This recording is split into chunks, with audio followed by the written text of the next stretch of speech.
Hello? Is this working? Cool. Yeah. Yeah. 皆さん、こんにちは. Thank you for coming. I'm not going to be speaking Japanese, so I'm sorry. But yes, my name is Joshua Jamison. I'm an Android developer in the United States. I live in Colorado. I've been doing Android since the beta came out 6 or 7 years ago, whenever that was. So it's been my life, and I really enjoy it. Today I'm going to be talking about advanced RecyclerView techniques. Although I say advanced, but once you look at how to do everything, it doesn't feel really advanced. It all just kind of feels easy. So, but I'll be going into details for things that people don't use very often in RecyclerViews. So whenever you talk about RecyclerViews, you have to talk about Listviews first. Basically, we all know what they are. We have all used them since the very beginning. They're very easy, but they're very limited. And that's basically the problem that RecyclerViews are intended to solve. The most difficult things that people generally had issues with were doing headers, doing groups, things like that, and then animations as well. So they were all worked, though. You could easily get both.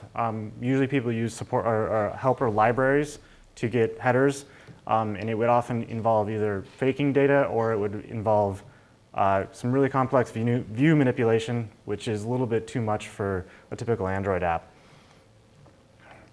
So with RecyclerViews being the new hotness coming from the support library, I get asked this question a lot. Is Lysia dead? And I definitely say no, and Google agrees. It's not dead. It's very alive. If it works, don't change it. There's no reason to actually switch over to RecyclerView unless you really need some of the new features from RecyclerView. So bottom line, you should still use it for simple flat data. If you need grouping, then maybe switch over. If you need to do animation, then switch to RecyclerView. And if your content is just vertical, you could probably stay at Listview. If you want staggered or grid or different layouts, then it's a good excuse to switch to RecyclerView. Is this fuzzing a lot?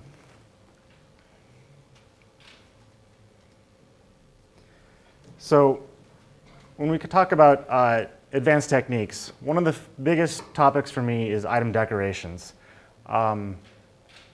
It seems to me that a lot of developers are maybe too afraid to dive into them or get in, adding these to their projects, but this is where the real power of RecyclerView allows you to do things that Listview was pretty weak at.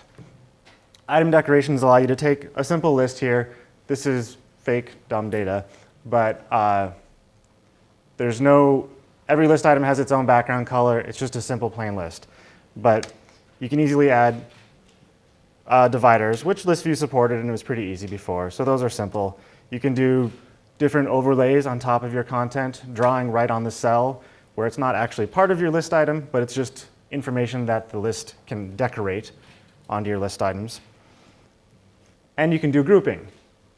And the grouping power is actually pretty cool and what you can accomplish. So I'll go over all three of these here and give you some examples and code samples here.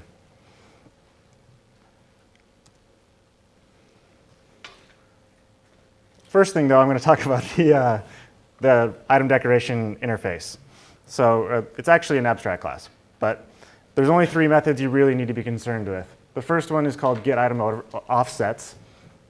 Basically, this just is called once for every single item in the RecyclerView for however many children count there is. And then it allows you to override an offset area on the left, top, right, and bottom of the cell. So this allows you to push the content in for a vertical list. Content gets pushed in, and the top and bottom would actually grow the cell, and then horizontally it goes backwards. And grid view can go both ways. Then the other 2 methods that are important to know are onDraw and onDrawOver. Typically, when you create an item decoration, you're only going to use one of these. And as the names might infer onDraw is drawn first, then the list view content is drawn, and onDraw over is when you can draw on top of your list view. They both give you a canvas object, so it makes it really easy, and you can call back to the recycler view itself to get context about the state of the recycler view. So here's our first example. We're just going to be doing a simple divider. Now the interesting thing here is most people, when they're doing a divider before this, they would just take the actual layout that they're going to inflate and put a bar at the very bottom, just a black bar or whatever. That works, but it's a little more complicated when you want to turn it on and off, and you don't want to have that information inside your list. This information really belongs to the recycler view, not to each item. So it's a little more efficient this way to handle it in a decorator. So the first thing we do is override getItemOffsets. And all we're going to do is just add a little bit of space at the bottom for however high we want the divider. This allows the cell to grow beyond the actual size of the content. So the content stays the same, but the cell grows. And the next thing we do is override onDraw. We're using onDraw because when the cell grows, we can draw into that extra area, and we don't have to draw over anything. The content will just live side by side. And then we have to find the four x, y, left and bottom, left, right, top, bottom coordinates, and use the canvas to draw into there. So all I did is use, to find the left and the right, you get the parent's padding, pushes you in a little. And then for top and bottom, we loop through each item in the child in the recycler view and draw using the canvas draw rect method. Now the interesting thing here though is this child count is coming from the parent.get child count, and it's only going to give you back as many items that are visible on the screen at this time. So we're only going to be drawing, what is this here, 8 items, probably 9 because it's going to have a little bit left over from the bottom. But you're not drawing every single content in the cell or in the recycler view. So where you might have 20 items, this is only going to get called that many times. So you got to be really careful here too when you're making assumptions about your data. The index in this for loop does not represent the index of the cell content. So it's more just the first item on the screen rather than the first item of your list. That'll get more complicated later on in some of our other cells. But pretty easy, straightforward to draw dividers. Next thing we'll do is the overlays. So in my example here, I'm just drawing back and forth, drawing the exact same content, but there's no dividers this time. We're just drawing the blue on the odd ones on the left side, and then on even cells, we're going to draw a red rectangle on the right side. So the only thing I need to override this time is onDraw over. I'm not doing item offsets, and I'm not doing onDraw. And then again, I'm going to loop through all the content on the screen. But the difference here is after I get, in the very beginning of my loop, once I get my child that I want to draw on top of, I'm going to call parent.getChildAdapterPosition. And this allows me to find the exact index of the item on the cell. So this way, I'm going to use this child position integer as my index of data rather than the for loop's I variable.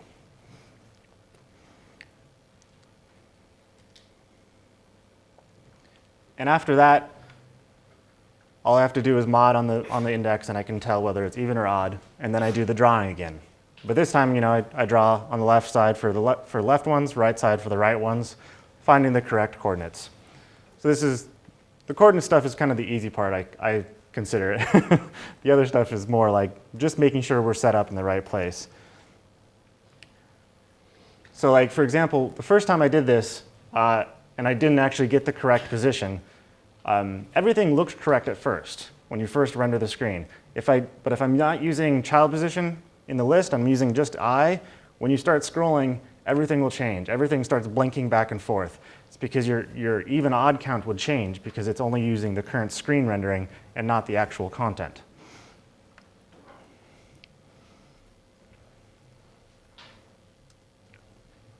Oops, started the slide. Okay, so other cool thing about item decorators is that you can combine them. So this is very contrived, not very sexy, but it's, I just wanted to demonstrate that you can add both decorators to the same recycler view and get both effects. And this is where RecyclerView really shows a lot of power over Listview, allowing you to do multiple things in reusable code for across other projects and other screens.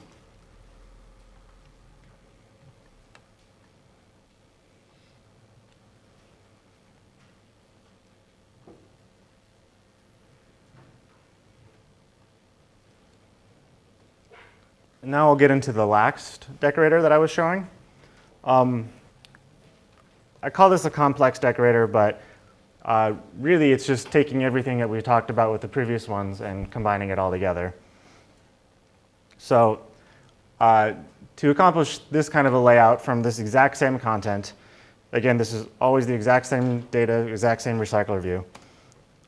The first thing I had to do, though, was create an interface callback, because the decorator now has to know a little bit more about my data.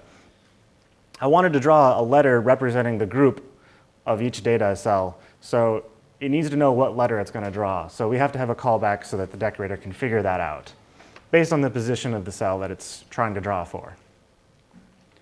And then I also needed one more method to call back to find out the group index, so that I know that A's are grouped together with each other and which B's are grouped together with each other.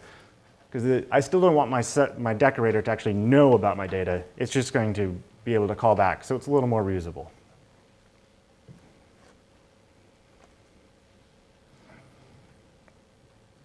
And then I pass an instance of this callback from my recycler view into my decorator. So this is just a small constructor for my decoration.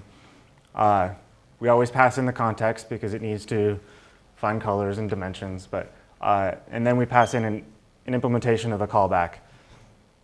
So this is where the decoration gets access to the data from the position.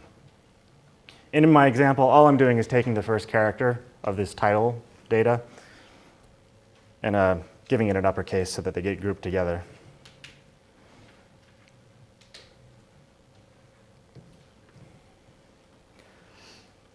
The next thing we have to do is determine offsets. So I'm using offsets to create the space in between each group so that A and B don't look like all one cell.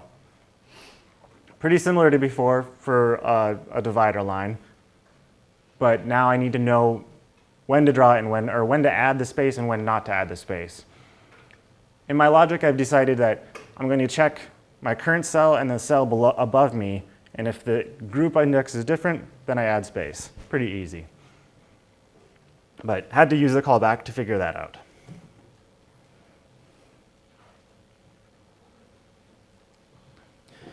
And I'm not showing my onDrawOver method here because this code is really long and it's not much use to see. But I'm pretty confident that you guys can figure it out. Just like before, I'm going to loop through all the content in onDrawOver. This time I wanted to draw over just in case any of the cells overlapped it, but it wasn't necessary. I could easily do all of this in onDraw. The bottom line is at the end of it all, I'm trying to find out my coordinate for A, coordinate for B, and my coordinate for C on this screen as it loops through. So I check to see if I'm the first in the cell, or as in, just like with this divider space, if we're going to add space, we're going to draw a letter. If there's no space there, then there's no need to draw a letter because we only need it once per group. And then to find the position was a lot of logic of make sure we're on the screen still and make sure we're aligned to the top of the cell. Thank you.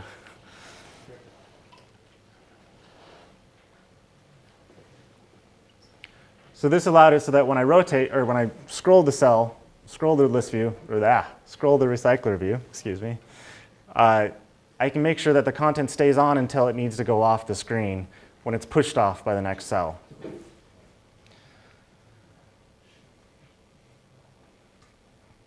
It seems harder at first than it really is, but once you get into the logic of looping through each item and getting the correct index, It's just a matter of knowing what is the top of your cell and what is the bottom of the next cell and placing the text correctly.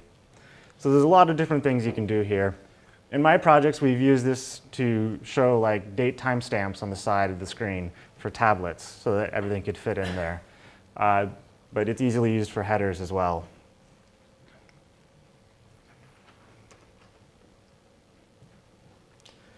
There are a few caveats to be aware. This example made a lot of assumptions. I assumed that the content was using a vertical list manager, or the layout manager. Since RecyclerViews are pretty powerful and can go horizontally, they can do grid layouts and they can do custom layouts. Everything changes when you change the layout manager. You'll have to check for, for a horizontal list, you're going to be drawing your line vertically, and things get a lot of different. So if you want to make a decoration that works for multiple decorators, for multiple layout managers, you're going to add a lot more logic.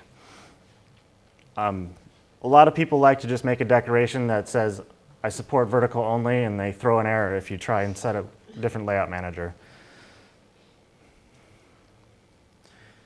And the other thing to be aware of is when you're combining decorations, things can get tricky, especially if you're going to set offsets in multiple decorations. If one decoration is setting a border around the entire cell, and the next decoration is going to set it in even further, your drawing space might be a little bit smaller than you expected, and so your content won't look quite as you were wanting it to. So it's something just to be careful with when you add them together. And the other thing to be aware of is they get drawn in the order that they're added to the recycler view. It's preserved. So on draw, on draw, on draw, then on draw over, on draw over, on draw over.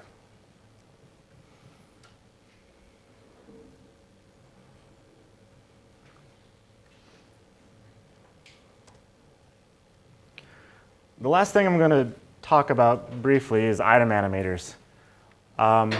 Unfortunately, I'm not going to go into too much code because item animators are much, much more complicated than decorators.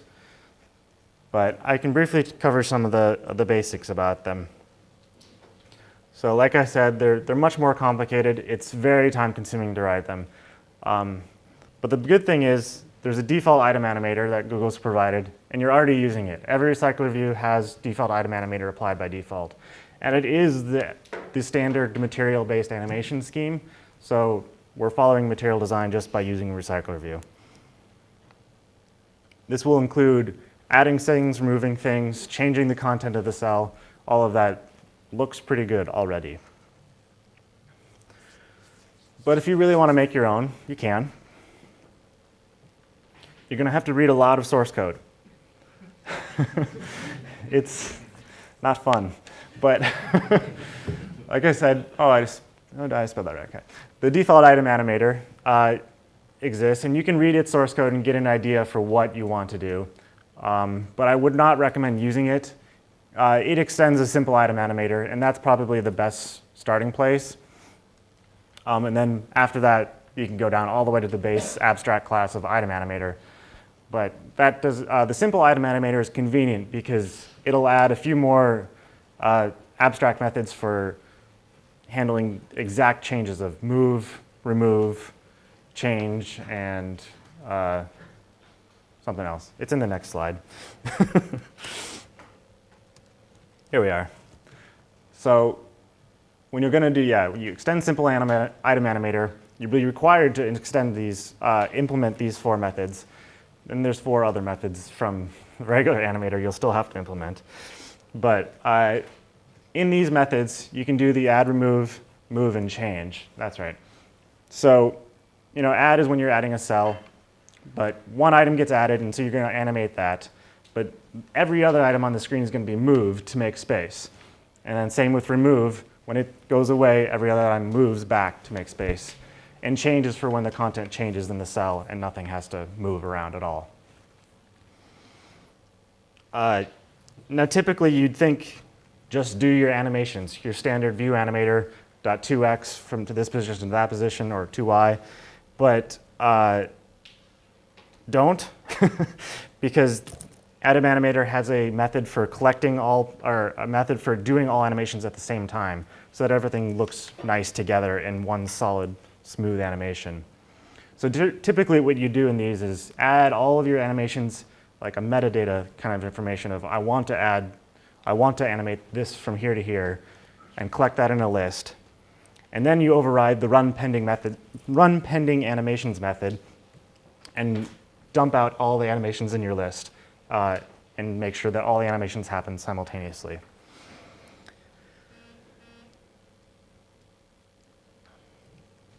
So, in conclusion, don't do that. Just use the default one, typically. But there's another option. Wasa beef is great. He wrote an awesome library, and it's got tons of atom animators. And when I was looking through that list, it's like, there's no way I'm going to write this code. He's done it already. Definitely check out his library. You can dump it right into your code, or you can copy it right out of there and take your specific atom animator you want. But he's got a lot of great ones on there for different types of explosions and growing and fading, all different types of things you'd want to use. And it's a lot of code. A lot. So that's why I typically say don't do it.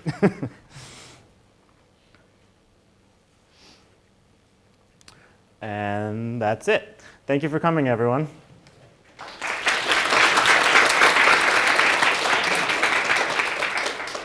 My code for all the screens you saw is up on GitHub. It's under my GitHub account, Cephas Advanced RecyclerView. So it has the non-decoration, and then the simple ones, the combined, and then the complex grouping one.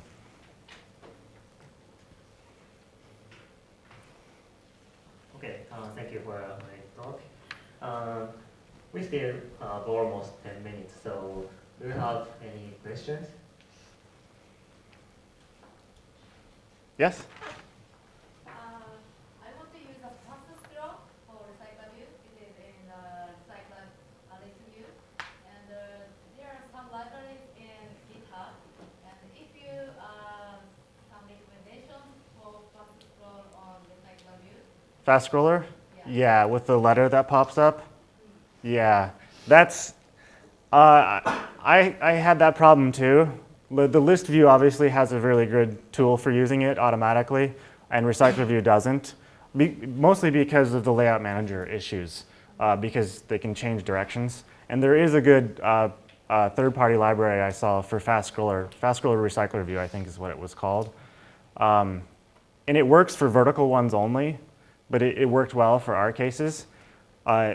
However, unless you really need the item animators and decorators, you might consider just going back to Listview. That's one reason why I definitely would stick with it. So we had content that was pretty simple, and so I generally would try and use Listview at first if possible. But if you're going to do a lot of adding content and stuff, then that changes everything. And that's what makes the fast scroller difficult too, because it has to refresh everything when content changes in the list. So yeah, I would definitely try the third-party libraries, or just trying to use Listview. Anything else?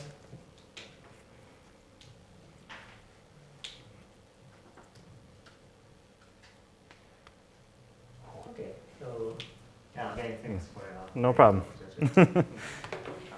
ありがとうございます。